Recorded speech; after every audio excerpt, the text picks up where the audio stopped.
Good morning. The way we look at things creates the way we experience them. For example, if you were to be out for a walk and suddenly it started to rain, how you experienced your walk in the rain would depend on how you reacted to being caught in the rain. If you get upset about getting caught in the rain and mad at yourself for forgetting your umbrella and worried that the rain might ruin your clothes, you will find yourself having a very stressful and fast run to the nearest shelter.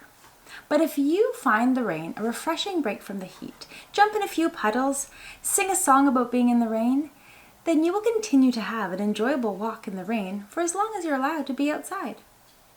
Now that's a pretty easy example of how the way we look at things, our perspective, can influence our experience. But the outcome of every situation we find ourselves in and every interaction that we have with others depends on our perspective. When I was a teenager, we used to have bracelets that said, WWJD, what would Jesus do?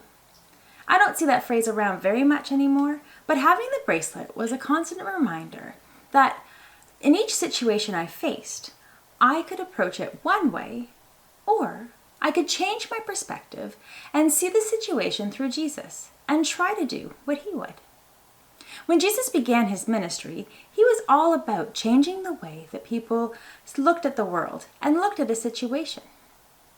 When Jesus was teaching up on the mountain, he gave many things a new perspective. He said a lot that day, telling people that he had come to fulfill the law and teaching new ways to look at many different situations. Jesus quoted the scripture that is what we now know as the Old Testament.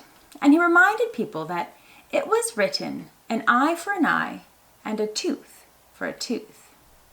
Now, an eye for an eye and a tooth for a tooth was a law that meant whatever happened to someone, the punishment would be the same for the person who had done them wrong. It's our natural inclination to retaliate or to want revenge when we feel like we've been wronged or hurt.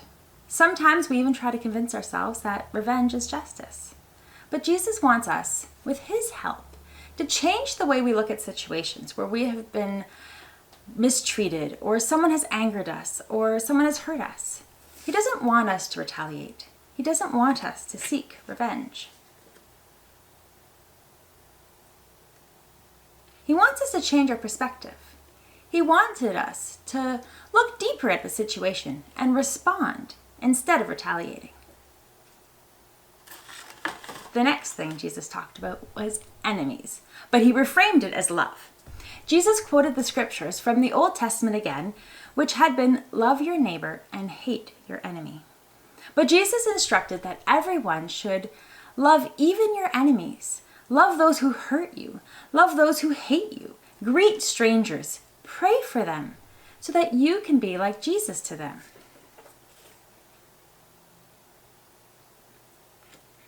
Don't return hate with hate, but return hate with love.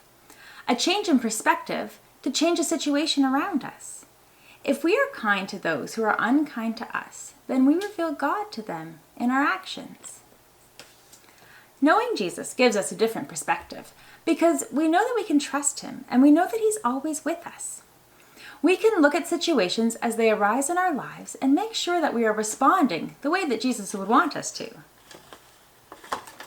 This week, when you find yourself in a situation that you're feeling angry or anxious, or you're in a fight with your siblings or your parents, or you're being asked to share and you just don't want to, think WWJD. What would Jesus do? Look through Jesus to find your answer. When we do this, we can make sure that we are doing God's will and following the footsteps of Jesus.